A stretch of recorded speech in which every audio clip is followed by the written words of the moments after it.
Okay mga kamatis, mga kaibigan, welcome back to another content. Sino yung mga nagaha dito? Sabi ko na si Paul yun. Si yung aking kaibigan na doktor na again, si Doc Paul of the Barrio. So, pakinggan na natin to. Hindi lang po ako masyadong knowledgeable po. Pero meron naman po akong kaalaman and na mental block lang din po ako since first appearance ko din po sa TV and medyo nakakakaba po talaga kapag po nasa television po tayo. Okay naman yun. Wala namang problema kung hindi mo alam yung COMELEC eh.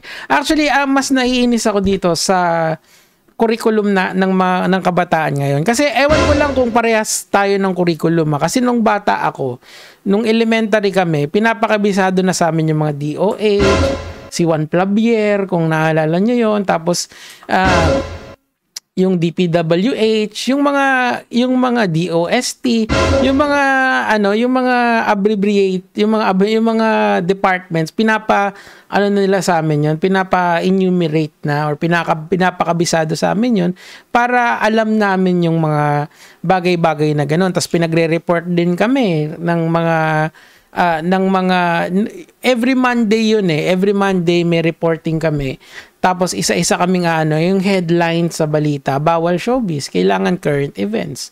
So at an early age, yung school namin noon sa Pateros Catholic School ako nag-aral noon eh, nung elementary ako. Pinapakabisado sa amin yon. So lalong-lalo naman yung COMELEC, Commission on Election. Nawala tuloy ako. Matagal na yun eh. Siyempre kasama yun, di ba? Commission on Election. Hindi Commissions of Election. Commission on Election. Di ba? So I'm just saying sa inyo na at an early age, meron na kaming ganon. Ngayon kasi, yung kabataan is exposed to so many information sa internet. Now, this information has to be verified first. Kasi yung sinare niya dati is propaganda. Nagtataka ako sa COMELEC, ano ba yung precedents na gusto nilang ipakita dito? Basta may viral moment ka, iimbitahan ka namin. Doesn't matter kung ano yung konteksto nung persona mo. It's just because you're a viral hit and obviously she's very beautiful. Imbitahan ka namin dito. So parang I don't know kung anong trip nila. Tuloy lang natin ng konti tapos pumunta na tayo dun sa shiner niya. Explain ko sa inyo why it's bullshit.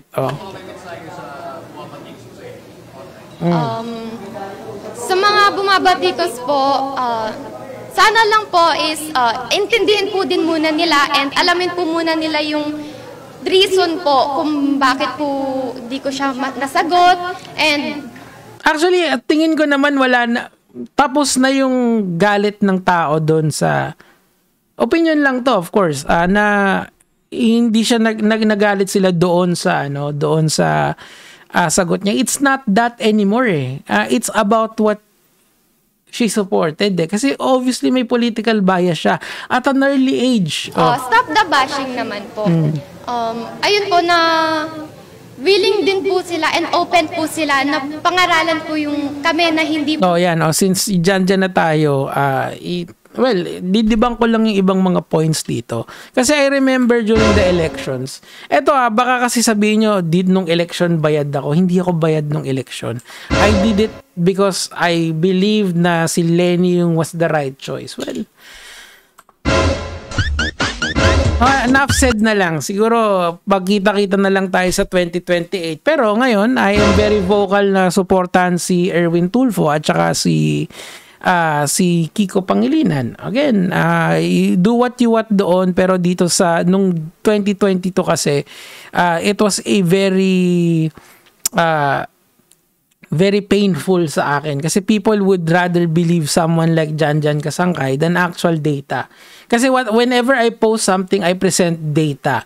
I present information from a third-party source na apolitical. Ibig sabihin, nandun lang sila just to index kung ano yung mga yung presyo ng ginto during this time, kung ano yung economy ng mundo during this time, and walang kabias-bias. But people, they have their biases. Kasi sabi ng tatay ko, sabi ng lolo ko, mga ganong bullshit ba? Yun. And it's very painful. Pero lahat yan. We will talk about that. Lagi ko namang sinasabi, di ba, abang. Pero dito muna tayo sa issue for today. Okay. Now, etong first two, medyo mahaba ito eh. Yung first two, yung first two paragraph niya is just saying na, ito yung main point na si Lenny is okay, blah blah blah, pinupuro niya, but hindi siya si Miriam Santiago. Now, the rest is very propaganda made, okay? So, etong na to, paragraph na to, ito.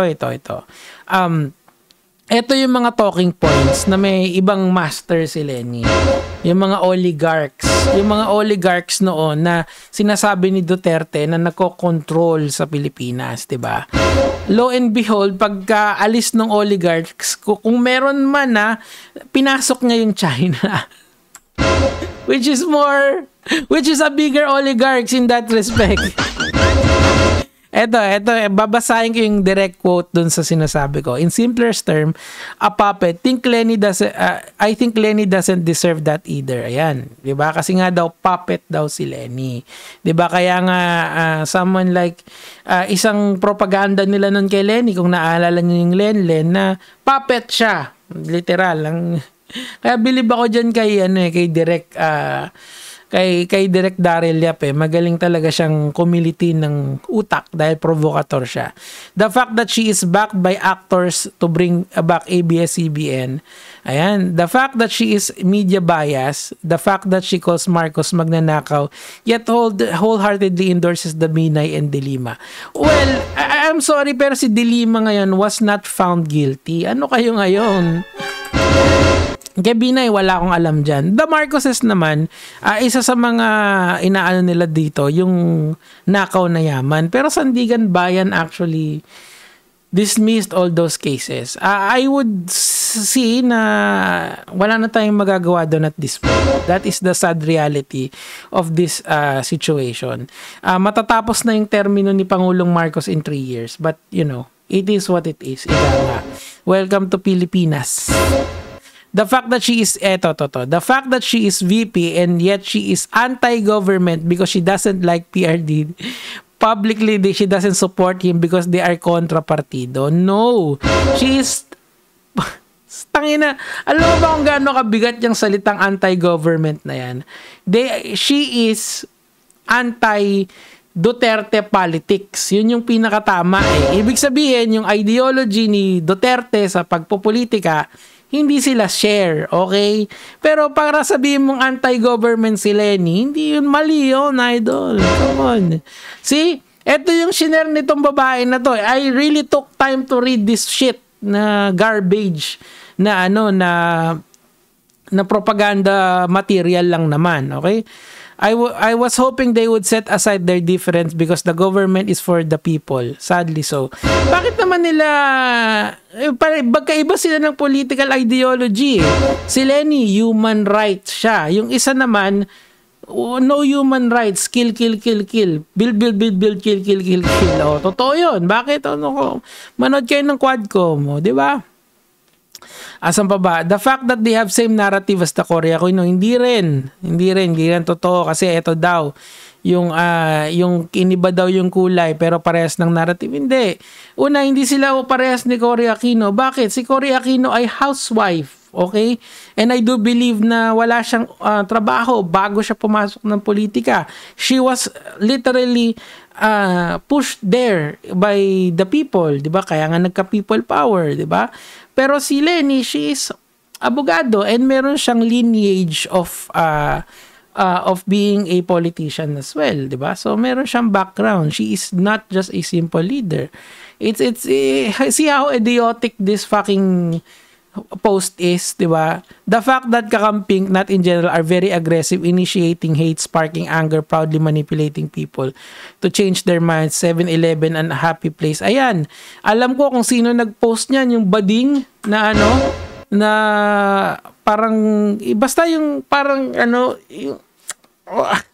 yung medyo hawig na siya ni Michael Jackson sa dami ng retoke sa mukha niya. I forgot the name of that dude. Pero yun yung ko sa kanya kasi yung iba na yung shape ng mukha niya tapos I mean, mahal yung ganon, don't get me wrong. But these are fake news back in the day. Diyos ko, alala ko pa to, nung binabasa ko to, putang ina pare, parang naalala ko yung 2022. Putting people hindi naman. Kasi ang lagi nilang sinasabi dyan, yung let me educate you. Ganon kasi yung parang propaganda nila. Tapos yung sagot ng mga tao during that time is, respect my opinion, Lods. Fuck, ano? What is there to respect if you're saying if what you're saying is fake, diba? Whoever are fighting or whoever Lenny BBM is there is no need to be hostile because of this. Well, kasi nga very aggressive naman din talaga yung pag-atake kay Lenny noon. On all sides, si Banat Bay, lalong-lalo na yung si Sas. Bastos bibig niya ba ng ano na yan, lalaki na yan eh. 'Di ba? Tapos fuck, I don't care. Okay, they will never appreciate you blocking a friend. Actually, they will never send you a hearty message, Diyos ko. Ayan, etong lahat ng to, ito pala. Etong lahat ng to, this is just appeal to emotion. It's not really an argument about facts. No, they are trying to destroy yung it's a propaganda against the kakamping character. Eto sila, snob yung mga yan. Di ba kakainis eh. I will be personally voting. Oh, take time to read. To continue the PRDD platform because I believe in him and change we will be missing the past administration. I never felt as safe a citizen in this country. My personal choice. Yan, respect my ay nako. Eto, a good friend of mine who also said, history doesn't repeat itself. People repeat history. Why? Respect is the key. Ayan, di ba? Respect my opinion. I am here not to force you to manipulate you. This is me. This is my personal choice. So, kita nyo, so this is an opinion piece. It's not even factual, mga kamatis, mga kaibigan. And then you're telling me that this is the right choice para maging muka ng kabataan for Comelec. Fuck that shit. Yun lang sa akin. Ayoko na. Naalala ko na naman yung 2022 eh. Gaya mga lods.